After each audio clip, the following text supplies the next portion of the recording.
കോഴിക്കോട് പന്തീരങ്കാവ് യുവതി ക്രൂരമായ ഗാർഹിക പീഡനത്തിന് ഇരയായതിന്റെ വിശദാംശങ്ങൾ പുറത്തുവന്നു. മുഖ്യമന്ത്രിക്ക് പരാതി നൽകിയതിന് പിന്നാലെ യുവതി തന്നെ മാധ്യമങ്ങളോട് താൻ നേരിട്ട ദുരിതങ്ങൾ വിവരിച്ചു. ഒപ്പം ഭാര്യ-ഭർത്തൃ തർക്കമെന്ന് വരുത്തി തീർത്ത് കേസെടുക്കാൻ മടിച്ച പോലീസിനെയും യുവതിയും കുടുംബവും വിമർശിച്ചു. കൊല്ലത്തെ വിസ്മയ കേസിലെ പോലെ തന്നെ സ്ത്രീധനമാണ് പന്തീരങ്കാവിലും വില്ലനായത്.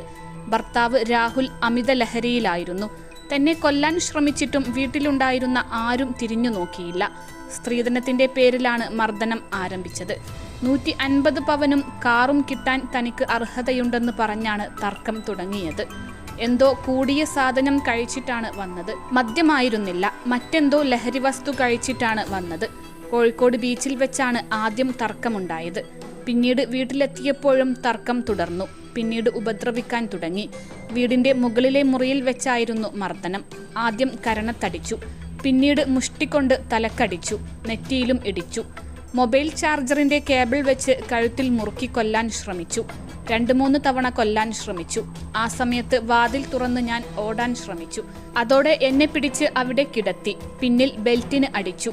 അപ്പോഴെല്ലാം ഞാൻ ഉറക്കെ കരഞ്ഞു. പുലർച്ചെ 1 മണിക്കായിരുന്നു ഇത്. എന്നാൽ ആരും സഹായത്തിന് എത്തിയില്ല. തുടർന്ന് ബോധരഹിതയായി. പിന്നീട് ബോധം വന്നപ്പോൾ ഞാൻ ആശുപത്രിയിലായിരുന്നു. +2 ഡിഗ്രി കഴിഞ്ഞവർക്ക് വേൾഡ്സ് ഫസ്റ്റ് AR/VR ക്ലാസ് റൂമിലൂടെ സ്മാർട്ട് ഫോൺ എഞ്ചിനീയർ ആവാം. കൂടുതൽ അറിയാൻ വിളിക്കൂ ബ്രിഡ്കോ ആൻഡ് ബ്രിഡ്കോ.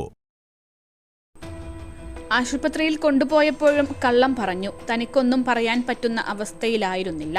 കല്യാണം കഴിഞ്ഞ് ഒരാഴ്ചക്കുള്ളിലാണ് സംഭവം. കല്യാണത്തിന് മുൻപ് നമുക്ക് പറ്റുന്ന രീതിയിലേ ചെയ്യാൻ കഴിയുകയുള്ളൂവെന്ന് പറഞ്ഞപ്പോൾ അതൊന്നും പ്രശ്നമില്ലെന്നും പെൺകുട്ടിയാണ് വലുതെന്നുമാണ് ഭർത്താവും വീട്ടുകാരും പറഞ്ഞത്. കൂടുതൽ സ്ത്രീധനം നൽകണമെന്ന് രാഹുൽ ആവശ്യപ്പെട്ടു. വിവാഹത്തിന് മുൻപ് തന്നെ ഇതുമായി ബന്ധപ്പെട്ട കാര്യങ്ങളിലെല്ലാം വ്യക്തത വരുത്തിയതാണെന്ന് ഞാൻ രാഹുലിനോട് പറഞ്ഞു. അതിനുശേഷമാണല്ലോ ഇക്കാര്യം മുന്നോട്ട് കൊണ്ടുപോയത്. ഇനി അതിനെക്കുറിച്ച് ഒരു ചർച്ചയുടെ ആവശ്യമില്ലല്ലോ എന്നും രാഹുൽ കൂടി സമ്മതിച്ചത് കൊണ്ടാണല്ലോ വിവാഹാലോചന മുന്നോട്ട് പോയതെന്നും ഞാൻ ഓർമ്മിപ്പിച്ചു. ഇതോടെയാണ് തർക്കമുണ്ടായത്. രാത്രിയിലാണ് എന്നെ മർദ്ദിച്ചത്.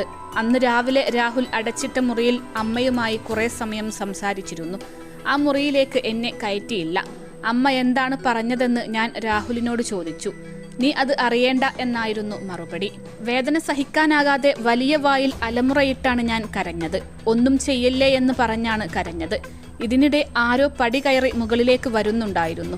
ആരോ വരുന്നുണ്ട്, ശബ്ദമുണ്ടാക്കരുതെന്ന് മർദ്ദിക്കുന്നതിനിടെ രാഹുൽ തന്നെ പറയുന്നുണ്ടായിരുന്നു. പക്ഷെ കുറച്ചു നേരം കഴിഞ്ഞപ്പോഴേക്കും ആ ശബ്ദം പോവുകയും ചെയ്തു. ഞങ്ങളുടെ അടുത്ത റൂമിൽ രാഹുലിന്റെ സുഹൃത്ത് രാജേഷ് കിടക്കുന്നുണ്ടായിരുന്നു.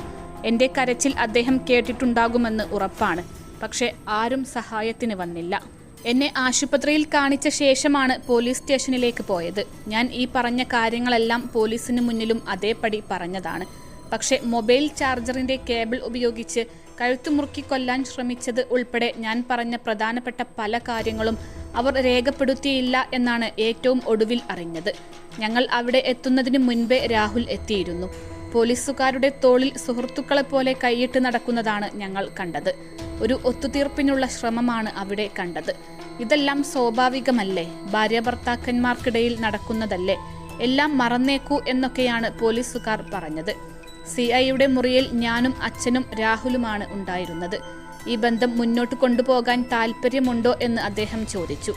എന്നെ ഇത്രയും മർദ്ദിച്ചയാളുടെ കൂടെ തുടരാൻ താല്പര്യമില്ലെന്ന് ഞാൻ പറയുകയും ചെയ്തു. വിസ്മയ, ഉത്ര തുടങ്ങിയവർക്ക് സംഭവിച്ച കാര്യങ്ങൾ അച്ഛൻ ചൂണ്ടിക്കാട്ടിയപ്പോൾ അതെല്ലാം റിപ്പോർട്ടർമാർ തള്ളിയുണ്ടാക്കുന്നതാണ്, അതിൽ വലിയ കാര്യമില്ല എന്നാണ് പറഞ്ഞത്. എങ്കിലും കേസെടുക്കണമെന്ന് അച്ഛൻ പറഞ്ഞപ്പോൾ ഇതിനൊക്കെ കേസുണ്ടോ എന്ന് ചോദിച്ച് പരിഹസിച്ചു. രാഹുലിന്റെ പക്ഷത്തു നിന്ന് സംസാരിക്കുന്നത് പോലെയാണ് എനിക്ക് തോന്നിയത്, യുവതി പറഞ്ഞു. വധശ്രമത്തിന് കേസെടുക്കണമെന്നാണ് യുവതിയുടെയും കുടുംബത്തിന്റെയും ആവശ്യം.